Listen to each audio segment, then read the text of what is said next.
ప్రకృతి సేద్యంతో సాధించిన విజయం ఇప్పటికే ఇంతవరకు పెరిగింది.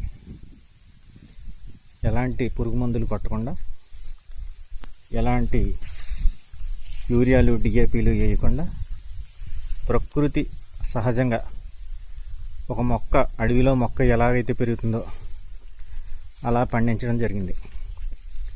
ఈ విధానం, ఈ ప్రకృతి విధానం వల్ల మనకి ఎన్నో లాభాలు ఉన్నాయి. మొదటి లాభం ఏంటి అంటే ఆరోగ్యం, శారీరక ఆనందం, మానసిక ఆనందం. ఈ రెండు ఆరోగ్యాలు ఉన్నప్పుడు మనిషి ఎంతో విజయం సాధించినట్టు, జీవితంలో సక్సెస్ సాధించినట్టే.